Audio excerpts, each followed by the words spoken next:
అందరికీ నమస్కారం. నేను ఈ ప్రాంతం వాడినే.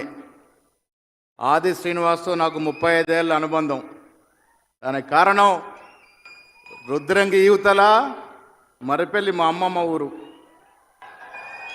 రుద్రంగి అవతల కలిగోట మా నాయనమ్మ ఊరు. సో నాకు శ్రీనివాస్తో ఈ ప్రాంతంతో 35 ఏళ్ళ అనుబంధం. మిత్రులారా, వేదిక పైనటువంటి గౌరవ ముఖ్యమంత్రి శ్రీ రేవంత్ రెడ్డి గారు, మంత్రివర్యులు ఉత్తమ్ కుమార్ రెడ్డి గారు, దామోదర్ నరసింహ గారు, శ్రీధర్ బాబు గారు, తుమ్మల గారు, నా తమ్ముడు పొన్నం ప్రభాకర్ గారు, వేదిక పైనటువంటి జీవన్ రెడ్డి గారు, శాసనసభ్యులు, శాసన మండలి సభ్యులు, అధికారులు, అందరికీ నమస్కారం. ఇది చేతల ప్రభుత్వం.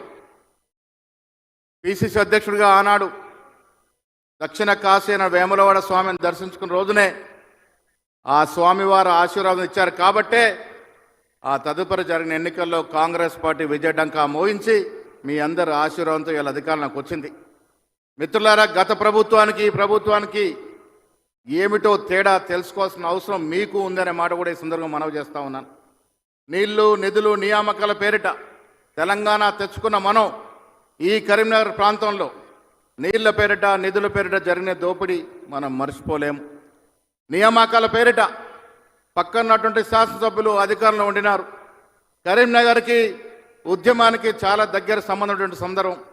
ఇక్కడున్న వ్యక్తులు ఈ ప్రాంతంలో ఎంతమందికి ఉద్యోగాలు ఇచ్చారో ఒక్కసారి మననం చేసుకోవాల్సిన అవసరం ఉన్నది. 10 ఏళ్లలో ఏడాదికి 5,000 ఉద్యోగాలు ఇస్తే రేవంత్ రెడ్డి గారి ప్రభుత్వం 10 మాసాల్లో నెలకి 5,000 ఉద్యోగాలు ఇచ్చిందనేటువంటి వాస్తవం మీరు తెలుసుకోవాల్సిందిగా నేను మనవి చేస్తూ ఉన్నాను. వాస్తవానికి దగ్గరగా, చేతలకి దగ్గరగా ఉన్నటువంటి ప్రభుత్వం ఇది. ఆనాడు ఉన్నటువంటి పాలకులు సభల్లో నవ్వించేందుకు, మెప్పించేందుకు ఈ వాగ్దానాలు చేసినటువంటి సందర్భం. కానీ ఆచరణకు మాత్రం 10% కూడా నోచుకున్నటువంటి వాస్తవం మీరు తెలుసుకోవాలి.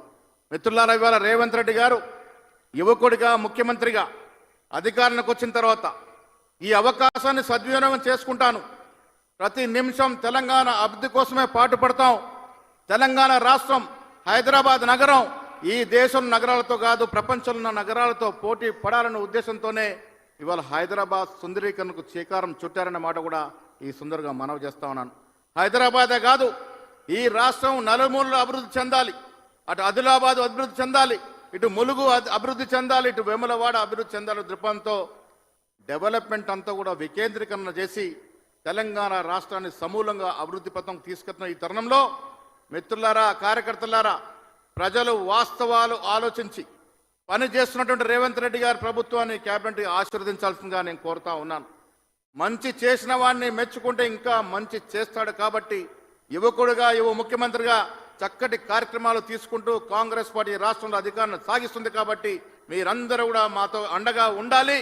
ఇలా వేములవాడకు తీసుకొచ్చిన అభివృద్ధి కార్యక్రమాలు శ్రీనివాస్ గారు పట్టులతో 1,000 కోట్లు, 100 కొద్ది కోట్ల రూపాయలు తీసుకొచ్చి వేములవాడను అభివృద్ధి చేస్తున్న తరుణంలో కరీంనగర్ పెట్టింది పేరు. ఆనాడు సమైక్య దేశంలో కూడా అందరికన్నా వరి పంట పండించినటువంటి సందర్భం, ఇవాళ కూడా అదే రీతిలో పండిస్తున్న సందర్భం. ఈ కరీంనగర్కు ఉన్నటువంటి చరిత్రని ఇంకా ముందుకు తీసుకెళ్లి తెలంగాణలో ఒక మేడ్ జిల్లాగా తీర్చిదిద్దేందుకు రేవంత్ రెడ్డి గారు కంకణం కట్టుకున్నారు. కాబట్టి మీరు అందరూ కూడా ఆశీర్వదించాల్సిందిగా కోరుతూ సెలవు తీసుకుంటా ఉన్నాను.